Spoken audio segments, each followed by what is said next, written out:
I want to share with you how a very critical prospective client nearly made me lose my centeredness, but I was able to, pick myself up, dust myself off, and get back into the driver's seat.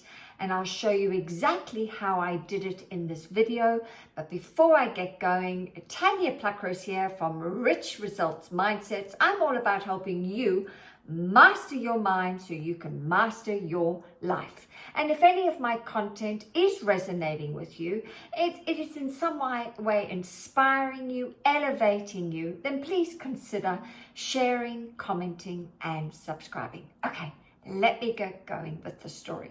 So recently I had a sales conversation with a prospective client. I am a business owner and everything was going well until the end when I asked this client, was he willing to invest his time and money to allow me to help him with his transformation? Well, whatever happened, I somehow activated him.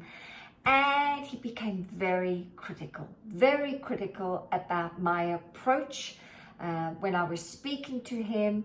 And he became very defensive. And so I was able to remain very composed while he went on a rampage about me, about my services. It really didn't matter. I know it had nothing to do with me, but everything to do with him and his unfinished business. But the reason why I was able to remain really composed is because I have created a new version of myself, a new concept of myself called a self-image. And I had to do this because my old self-image was that of a flight attendant. And in order for me to be a very successful business owner, I had to basically create a new version of myself, because you don't attract what you want, you attract who you are or who you are being.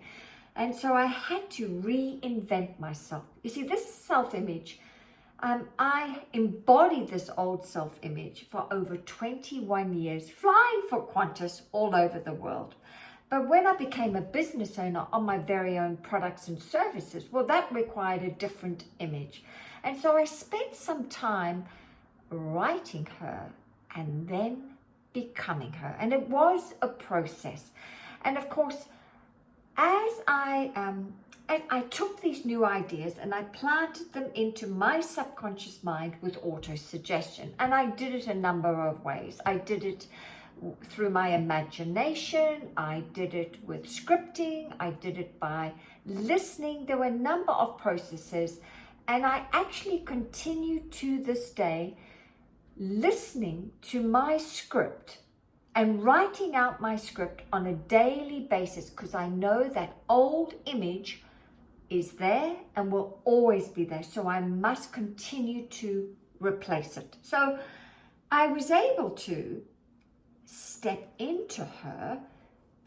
step into her when this gentleman was on his rampage. And of course, I remained very calm and collected, because guess what?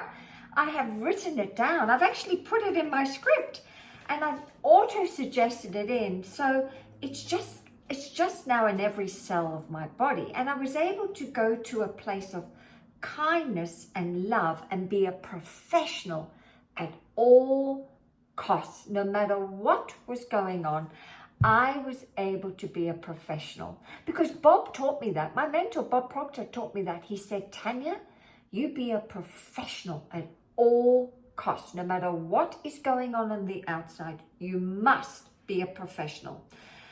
Bob also told me about not letting outside circumstances control my thinking. And so I have it in my script. I refuse to let anyone or anything disturb my peace of mind. I refuse. And because I've said this over and over again into my subconscious mind, it is now a fact. I just show up like that. And so my post to you today is to remind you that you are the operant power. You are always the operant power, because if you're having any problems in your life, then guess what? The solution is always inside of you. It must begin with you. It always begins with you. And so I highly recommend, if you want to be in control of your life and not let anyone or anything get inside of you, not become emotionally involved with whatever they're saying and doing, then the quickest way to do this is to create a new image about yourself, right? And then get that inside your subconscious mind. And then over time, you just become it. It's just a fact. And so I was able to do this with this individual. He didn't get to me in the end. And I left him with an impression of increase. I must remind you, Bob taught me this, that, you know, we always leave people better off than we found them. So this guy wasn't having, obviously, a great day. And I was able to leave him with kindness and love. And you can do the same. So I'd love to hear your comments on how you handle any critical people in your life. Please pop them down below, because I'm going to tell you, I'm always looking for ideas to expand and grow. And I know when you leave the comments below, you are also embodying that new version of yourself, but you're also helping others. All right, I look forward to hearing from you. Bye.